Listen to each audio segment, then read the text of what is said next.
The biblical and spiritual context, the Python spirit is identified not just by what it says, but by what it does to your spiritual life. Just as a physical python kills by wrapping itself around its prey and squeezing until they can no longer breathe, the python spirit is seen as a spirit of constriction.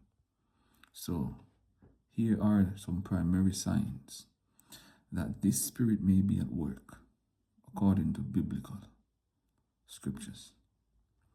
1. It's squeezing of the prayer life. The most consistent sign is a spiritual suffocation. In the Bible, breath often represents the Holy Spirit or the Ruach. Now, the symptom that is present when a python spirit is at work in someone's life, you feel out of breath spiritually. You find it nearly impossible to pray.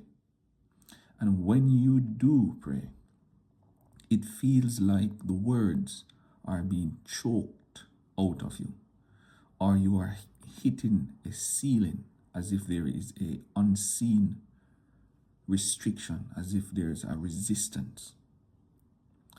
Now, what is the goal of this symptom in your life? If the spirit can stop your breathing, meaning the prayer and praise, it can eventually kill your connection to God. So the aim of this python spirit in your life is to cut you off from your connection to God, killing your prayer and praise. Now, another symptom of a python spirit at work in someone's life is chronic weariness and heaviness. Unlike normal tiredness from a long day, this is a deep, unexplainable fatigue. You feel a weight or heaviness on your chest or shoulders. You wake up exhausted even after sleeping. Now, the aim is to make you so tired that you stop pursuing your purpose or attending your local church or your congregation. Another sign of the python spirit at work is the truth trap. This is called distraction. In Acts chapter 16, the girl with the python spirit was actually telling the truth. She was shouting that Paul was a servant of God. Hearing revelations, listen well, hearing revelations or facts that are technically true but feel off or annoying. The spirit uses truth to gain, this python spirit uses truth to gain your trust, so it can eventually distract you or lead you into pride. You understand?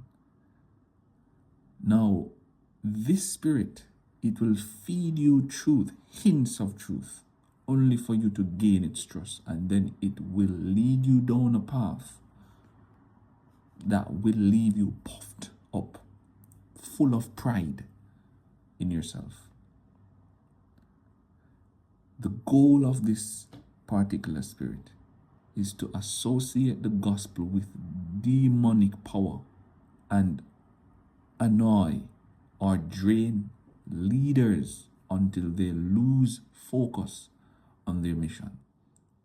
So once the spirit gives you hints of truth elsewhere, you develop this hunger for more knowledge outside of what God is allowing you to understand. You want more.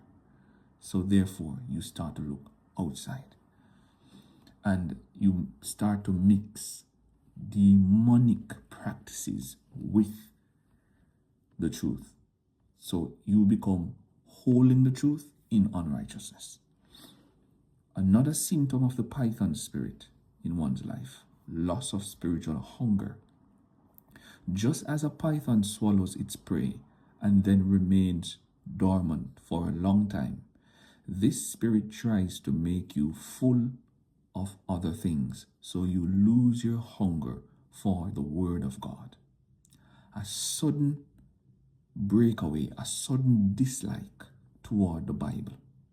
You used to love the scriptures, but now they feel dry, or you feel too busy to read them.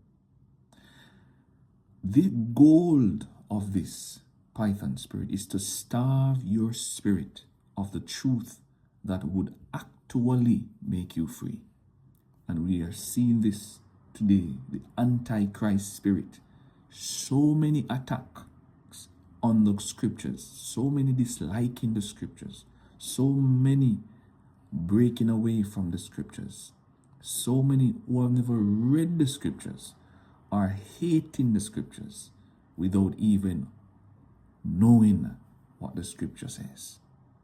So what is the goal of this python spirit that is in the world today? To starve your spirit, the unbeliever, of the truth that would actually set or make you free.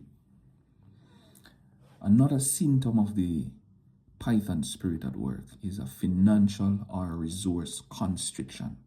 You see, in the Bible, the python spirit was tied to profit. The girl's masters made money off her.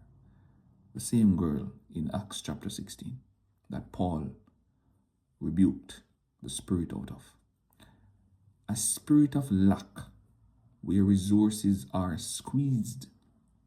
No matter how much you make, it feels like it's being constricted or stolen by unexpected things. No matter how much you earn, as if you're earning nothing. The goal of this particular spirit is to keep you in a state of survival mode rather than thriving in God's provision.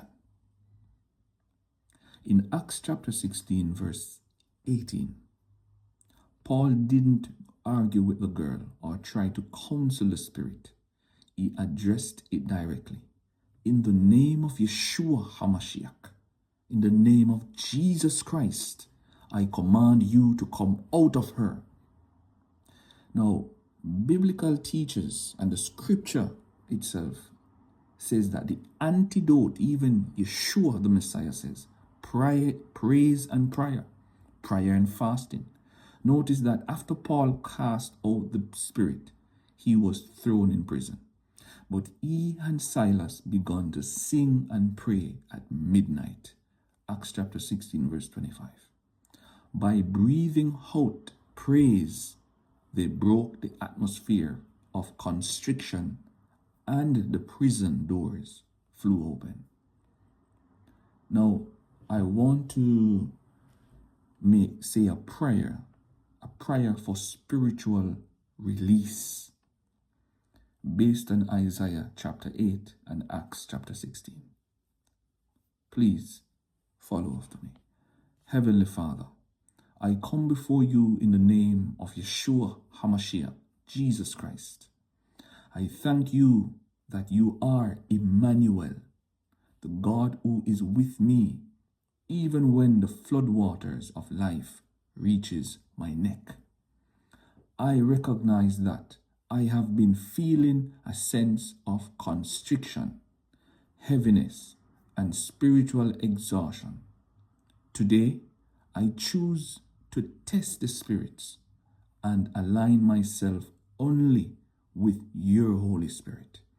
In the name of Yeshua HaMashiach, in the name of Jesus Christ, I renounce and break the grip of any python spirit or familiar spirit that has been operating in my life.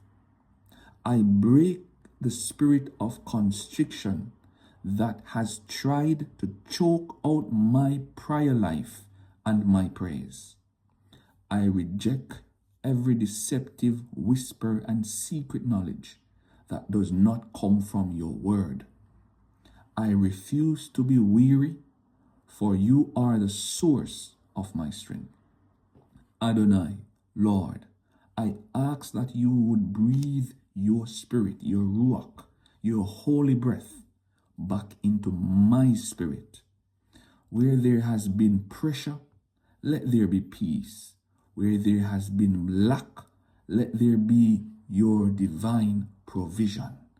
I declare that my life, my family, and my future belong to Zion, the city of the living God. I will no longer look to the shadows. I will not look to the dead for any answers, but I will look to your law and your testimony. I declare that I am free, I am alert, and I am filled with your light. In the name of Jesus Christ, Yeshua HaMashiach. Amen. Now, I want to encourage you to speak these breaths of truth when you feel the pressure returning. 2 Timothy chapter 1 verse 7. God has not given me a spirit of fear, but of power, love, and a sound mind. Psalms chapter 118 verse 5. Out of my distress I called on the Lord. The Lord answered me and set me free.